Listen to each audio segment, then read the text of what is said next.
BioBioChile.tv presenta la entrevista de Tomás Mochati desde CNN Chile. Muy buenas noches. La situación en la Araucanía es de extrema gravedad. Después de la muerte de Camilo Catrillanca, donde Carabineros es responsable, ya se sabe que mintió, que ocultó pruebas, que se rompió la cadena de mando porque se mintió por parte de Carabineros a sus superiores, con consecuencias políticas. Se hablaba de una acusación constitucional en contra del intendente Luis Mayol. Finalmente renunció el intendente. Ha habido numerosos atentados posteriores, además, sin responsables. La situación es grave, de extrema gravedad.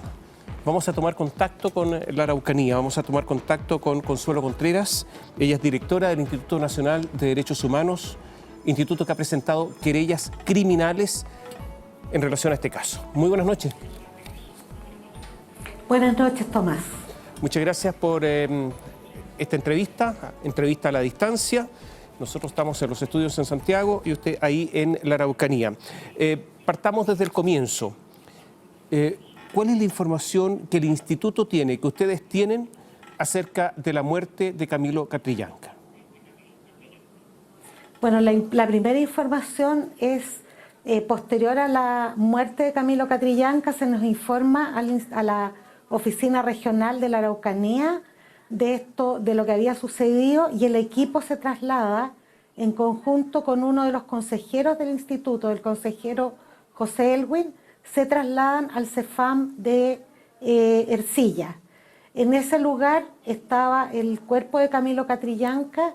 Inmediatamente la familia nos pide que acompañemos el traslado desde el CEFAM de Ercilla a el Servicio Médico Legal de Angol. Esto debe haber sido aproximadamente 8 o 9 de la noche.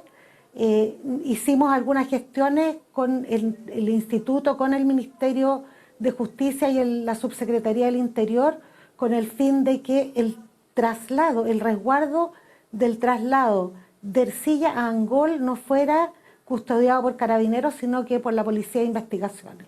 Cosa que así ocurrió, y la familia también solicitó al instituto que algún funcionario del instituto asistiera en calidad de observador al proceso de autopsia. Nosotros accedimos a ello si es que eso generaba confianza para desarrollar el proceso, pero solicitamos la participación de un tío de Camilo Catrillanca que es médico, porque nuestros profesionales no tienen la especialidad. Paralelamente, ¿sí?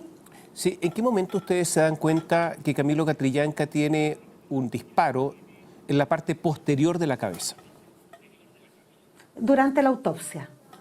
Esa es la información que obtenemos en tanto observadores del proceso, que la muerte se debía a un disparo en la cabeza por atrás, ¿no? En la nuca, por decirlo en fácil. Y en ese momento o en otro momento, ¿ustedes se dan cuenta que la primera versión de Carabineros podría ser falsa? No, posteriormente nosotros visitamos la cárcel, un equipo del instituto visitó esa misma noche la cárcel de Collipulli por dos razones. Una, porque se nos informaron que habían detenido, y otro porque en redes sociales se corría la noticia de que había otra persona herida y queríamos constatar que si eso era así. Efectivamente, habían detenidos en la comisaría 3 adolescentes y un adulto por desórdenes en el CEFAM de Collipulli, y otro adolescente, un cuarto adolescente, que es quien acompañaba a Camilo Catrillanca en el tractor. Él presentaba lesiones leves de acuerdo a la constatación de lesiones, pero tenía visibles los moretones y los golpes, ¿no? En ese momento en que nuestro personal asiste a la comisaría, como en otros casos que hacemos las visitas a la comisaría, hubo una conversación y el adolescente da un relato. Ahí nos enteramos nosotros de la situación desde la perspectiva del adolescente, que era que ellos iban en el tractor, se encontraron con la policía y primero disparaban perdigones de goma y después disparan balas. Y en ese momento Camilo Catrillanca le pide que se agache porque están disparando balas y lo ve que muere a su lado.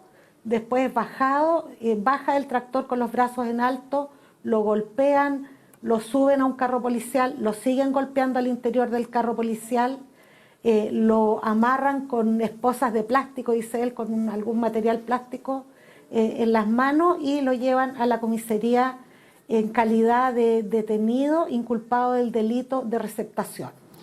O sea, en ese momento él no entendía mucho por qué estaba ahí, esa es la verdad. O sea, no solamente mataron a Camilo Catrillanca, sino que además golpearon a este muchacho de 15 años que lo acompañaba.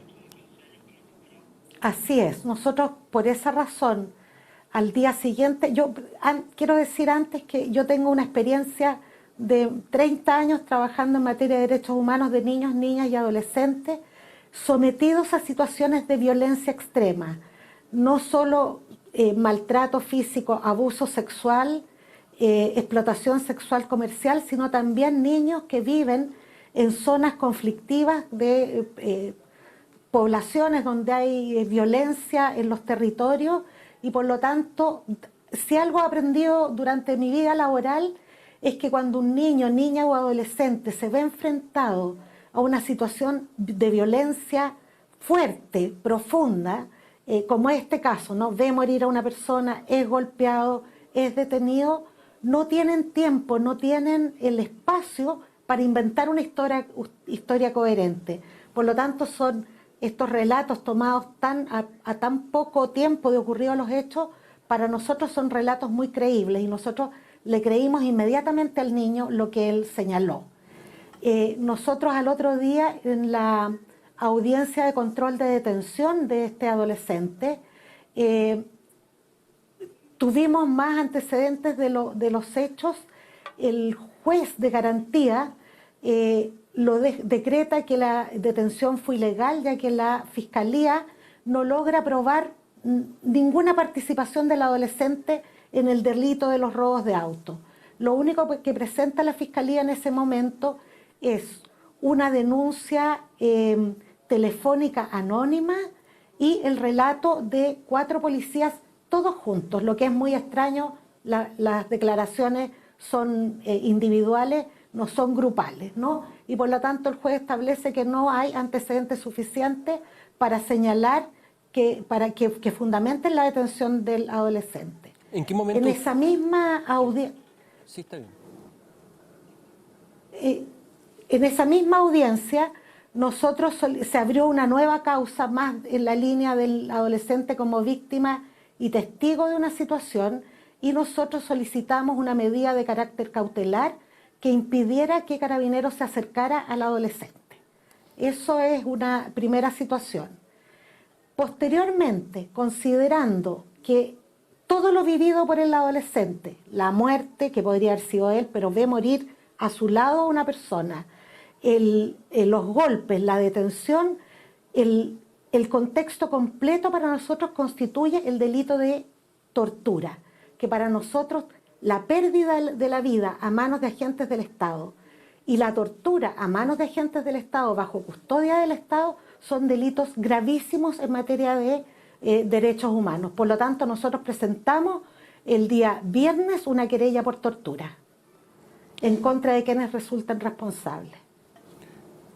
Entiendo que han presentado otras querellas. Exactamente, el día de hoy fuimos a la ciudad de Coyipulli y en el tribunal presentamos una querella por tres hechos. Uno por homicidio calificado consumado, que es el de Camilo Catrillanca, homicidio frustrado, que es el caso del adolescente, y por poner problemas yo no soy abogada, para la investigación, ¿no? Que es el tema de la ruptura de la cinta donde estaba la grabación. Obstrucción a la investigación. ¿Cuáles son los elementos? Exactamente. Los elementos que para nosotros configuran estos delitos que atentan contra la vida, como dije, tanto de Camilo Catrillanca como del adolescente, que podría haber muerto perfectamente bien en el hecho, es una serie de situaciones que para nosotros son importantes. Uno, no hay oposición, no hay enfrentamiento. De acuerdo a las pericias, todos los disparos están en la parte posterior del tractor. No hay disparos por delante, ¿no? Por lo tanto, esto prueba que no hay una oposición, no hay un enfrentamiento. Eran personas desarmadas, no se encontraron armas, no iban con armas. Hay muchísimos, hay disparos que van cambiando. Primero disparan balines de goma y después cambian a balas. Se supone que el personal que estaba ahí son profesionales altamente especializados, por lo tanto ellos saben las consecuencias de cambiar de balines de goma a balas y los riesgos que esto conlleva. Es el disparo reiterado, hay 23 disparos en el tractor, por lo tanto es una situación que va configurando una serie de hechos que nos permiten asegurar o por interponer esta querella por estas causales que para nosotros son muy graves. Yo creo que este es uno de los casos más graves de violación a derechos humanos en democracia, al menos durante el periodo que yo he estado como consejera del instituto y como directora del instituto, que son ya 6 años. Entiendo que los carabineros dispararon ráfagas y podrían ser ráfagas de una subametralladora UCI. ¿Ustedes tienen la misma información? Sí, tenemos la información de que son balas que tienen como cobertura de plomo y esas son las balas que usa la policía. Esa es la información con la que yo cuento. No tenemos aún nosotros en nuestras manos la pericia balística. Vamos a hacer un alto, pero le voy a dejar planteada una pregunta. ¿Cuándo se enteraron ustedes que Carabineros había mentido y que habían destruido pruebas que habrían permitido con cierta facilidad saber todo lo ocurrido? Vamos a hacer un alto, volvemos en un instante.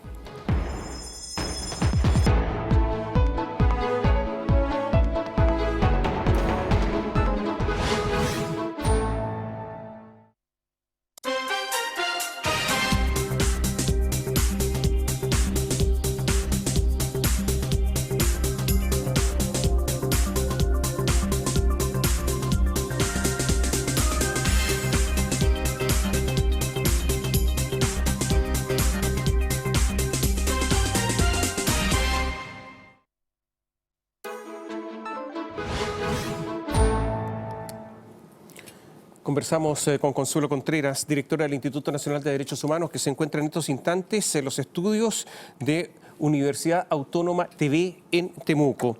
La pregunta quedó planteada antes de ir a la pausa. ¿Cuándo se enteraron ustedes que Carabineros había mentido y que habían destruido prueba, una tarjeta, una memoria de una cámara que podría haber servido para dilucidar todo lo ocurrido?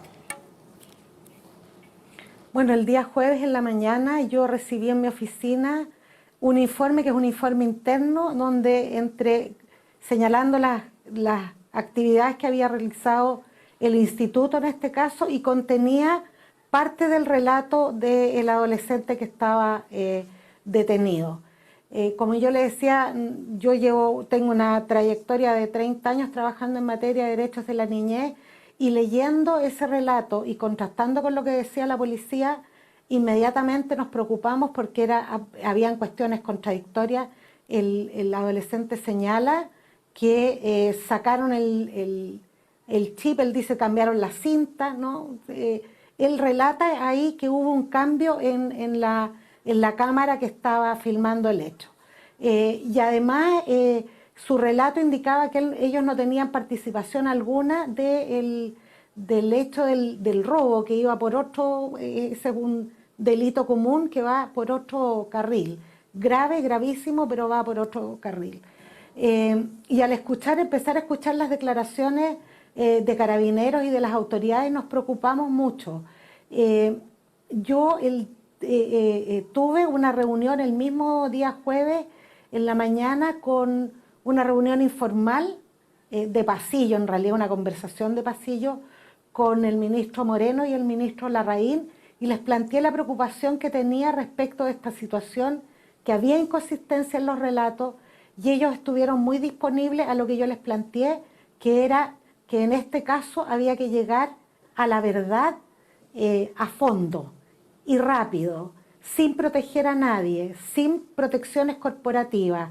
Había que llegar a la verdad y hacer justicia, por la fragilidad del equilibrio en la Araucanía, porque el gobierno había lanzado ya el plan de la Araucanía, donde bastantes recomendaciones que ha hecho el instituto en materia de cómo ir superando la situación de la Araucanía habían sido acogidas. No todas, pero varias habían sido acogidas.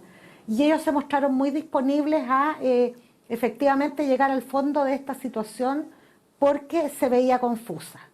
La verdad es que nosotros salimos muy fuertes con el relato que teníamos. Yo no puse el relato a disposición de las autoridades porque no es la función del instituto. El instituto no es ni la Fiscalía ni la Defensoría Pública. El instituto es un órgano del Estado autónomo a cargo de la protección y defensa de derechos humanos. Los otros temas se ven en las instancias que se requiere. Yo les señalé que habían inconsistencias en los relatos, solamente eso.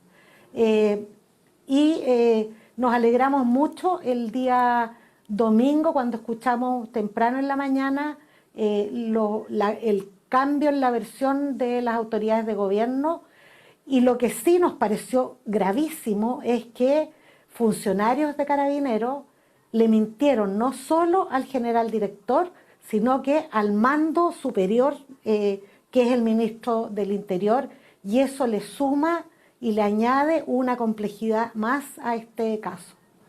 A juicio del instituto, Carabineros goza de una libertad que es inaceptable en tiempo de democracia. Hago esta pregunta por un asunto bien simple, porque se robaron 28.000 millones de pesos, porque bajo el gobierno anterior ocurrió la operación Huracán, que también era la falsificación de pruebas en contra de personas inocentes, porque estaba esa aplicación Antorcha, porque la operación Huracán no solamente era la inculpación de personas inocentes, sino que también hubo escuchas ilegales telefónicas, espionaje. En ese tiempo no renunció el director general de Carabineros, ahora tampoco, pero por lo tanto hay, al parecer, un libertinaje en Carabineros que continúa, y que me gustaría saber cuál es la opinión que tienen ustedes y cuál es la experiencia que tienen ustedes con Carabineros. Bueno, la opinión que tenemos nosotros al respecto es que, tal como usted señala, en una sociedad democrática, el monopolio del uso de la fuerza se delega a ciertos grupos, Carabineros, Fuerzas Armadas. Y eso, en democracia, el mando es el mando civil, ¿no? Donde mandan civiles no mandan los uniformes. Por lo tanto, aquí ha habido algunas acciones que han realizado que yo creo que han excedido el uso de la fuerza proporcional a los hechos que ocurren. Sin lugar a dudas, eso ha ocurrido y ha ocurrido demasiadas veces. Yo creo que Carabineros de Chile requiere de una reforma profunda que democratice el sistema policial, en el sentido de que se asuma desde la institución que el mando se encuentra en el poder civil. Así es en democracia y así tiene que avanzarse en ese sentido. La experiencia de nosotros, yo sé que hay muchos carabineros que cuidan la paz, el orden, la tranquilidad de las personas en distintos lugares, tienen un alto nivel de credibilidad y de confianza en términos generales, pero hay hechos que se están repitiendo con demasiada frecuencia donde hay uso excesivo de la fuerza. Lo hemos visto en la Araucanía, sin lugar a dudas. Nosotros en la zona, solo en la comunidad de Temucuicui, desde el año 2011 a la fecha, hemos interpuesto 6 recursos de amparo en favor de los niños por violencia policial. Recursos que han sido acogidos todos por las cortes de apelaciones y Corte Suprema. Y esto tiene que ver con ingreso de carabineros a las escuelas, lanzar bombas lacrimógenas dentro de la sala de clase, estacionar vehículos en los patios de la escuela y desde allí disparar hasta las casas, hacia las casas o el lugar donde están trabajando los padres y las madres de los niños que asisten a la escuela.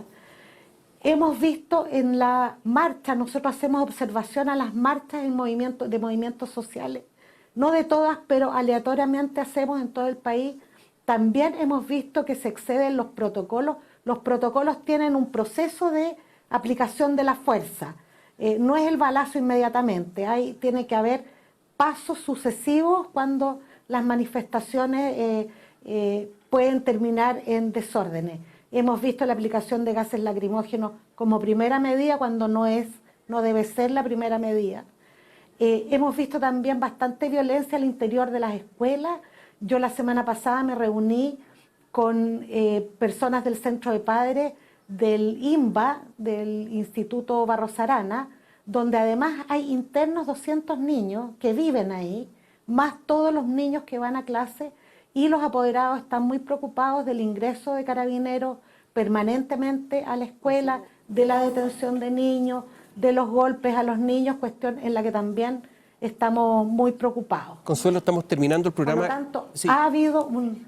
Sí. No, estamos terminando el programa. Quiero pedirle una opinión personal. Lo que pasa es que eso es una parte. Yo sé que esto técnicamente no son atentados a los derechos humanos, pero yo tengo la impresión que hay otras víctimas que no tienen la atención de prácticamente nadie. Antes de que muriera Camilo Catrillanca, fueron 3 mujeres asaltadas. Una de ellas iba con 2 hijos pequeños. Fueron asaltadas de forma violenta y con armas. Esos niños sufrieron y quedaron seguramente con traumas. Nadie se preocupa de ellos. Son mujeres también atemorizadas. En la región de la Araucanía, los testigos en los juicios son amenazados y también son atemorizados. Los vehículos que les robaron fueron encontrados al interior de la comunidad de Temucucuy. Eso es verdad y es así. Y por lo tanto, esa comunidad sabe quiénes son los que robaron, porque ahí todos se conocen. Después de la muerte de Camilo Catrillanca, ha habido por lo menos 25 atentados. O sea, si hay 2 personas por lo menos por atentado, hay 50 delincuentes que, de acuerdo a la historia policial, historia judicial, no van a ser encontrados. ¿Quién se acuerda de todas esas personas que son víctimas y que permanecen como víctimas porque hay impunidad? Sí, le pido una opinión personal. Aclarar una opinión personal, pero desde la perspectiva de derechos humanos. Yo, independiente de ser directora, soy defensora de derechos humanos, y aclarar un punto rápidamente. La defensa de derechos humanos tiene que ver con vigilar las actuaciones del Estado. No, eso lo sabemos, por eso le estoy pidiendo una opinión personal y no institucional. Por eso hice la distinción. Sí. Sin lugar a dudas, esos otros son delitos comunes y ahí se requiere del rigor de la Fiscalía, del rigor de la justicia. Esos casos tienen que ser atendidos porque si no también se pueden transformar en violación a derechos humanos si es que no hay la debida diligencia del Estado para atender esas situaciones. Esos niños que fueron asaltados y que vivieron la situación de violencia tienen que recibir una atención especial por el trauma vivido. Por lo tanto, hay que generar un sistema que permita el control, la seguridad pública, pero con estándares de derechos humanos, con estándares que impidan que personas mueran, que personas sean torturadas. Esas son las prácticas que hay que erradicar. Hay que cumplir con la seguridad pública, con estándares adecuados que den seguridad a las víctimas y también garantías a quienes cometen los delitos. Yo por eso digo, la Araucanía tiene un equilibrio muy frágil y aquí se requiere un diálogo político, más política, ¿no? Menos represión. Yo creo que esta es una región que requiere de política y de la buena política.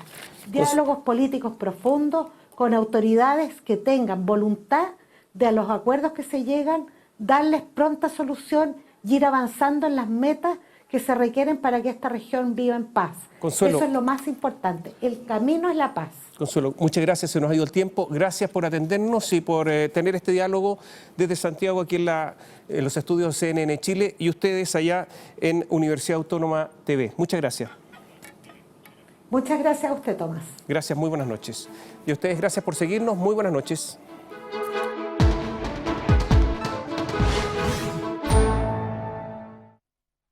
BioBioChile.tv presentó la entrevista de Tomás Mochati desde CNN Chile.